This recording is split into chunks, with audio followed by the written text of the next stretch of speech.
In a few years, this village in western Serbia could be replaced by the largest lithium mine in Europe.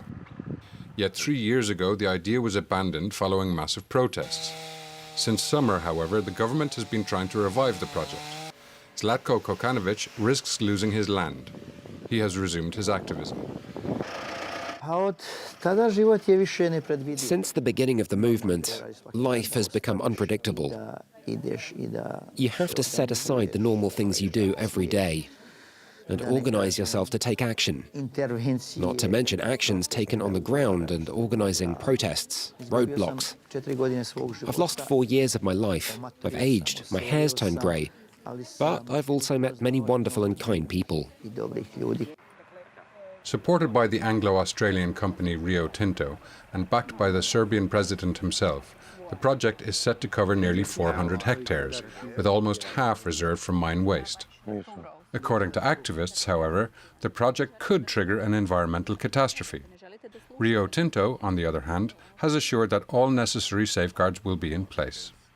This project, in comparison to others in Europe, is the largest, longest life deposit for lithium in all of Europe. So it's enough for 1 million electric vehicles per annum. And in terms of its comparison, it's a 50% higher grade than others in Europe. Next, Zlatko makes his way to the nearby town of Loznica, where a protest is planned. He passes by houses bought from villagers that are destined for demolition to make way for the mine. Last summer, lithium opponents organized over 40 demonstrations across the country, including a large rally in Belgrade that gathered tens of thousands of people. This time, the protest is local, and it's much smaller in scale. I know what Rio Tinto's arrival means. They'll destroy everything. The environment first and foremost, for my children, for all of us. I want to live in a natural, undamaged environment. They want to open as quickly as possible, destroy us, ruin us, literally drive us off our land. Young people are against the mines. The issue has become highly political, with the government staunchly advocating for the mine. Serbian media, both pro-government and independent, have fueled this polarization. On the outskirts of town, Rio Tinto stores ore samples collected over 20 years, including jadarite, a mineral so rich in lithium that it is described by geologists as unique in the world. Serbia would be the only country in the world in the midst of a global energy transition, fighting climate change, that would ban the one thing that helps you store renewable energy. And it offers Serbia the opportunity to develop related industries, cathodes, batteries, electric vehicles, which are coming next year, mid-next year in Serbia, and ultimately recycling. Why would Serbia give that up? Since late summer, the battle for public opinion has intensified. A website appeared named We Will Dig that supports the mine and features anonymous articles that labels opponents as terrorists.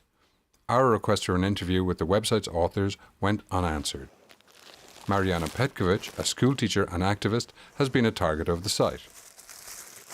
The state has mobilized all regime-controlled media to say the most horrible things and write the most outrageous lies about us. The website We Will Dig is likely run by someone in power, aiming to discredit us in any way possible. As for me, I'm doing nothing wrong. I'm defending my home, my land, and the right of my children, as well as other children, to choose where they want to live tomorrow and to have a clean environment. A new action by the villagers is taking place in Gornje Nedelce.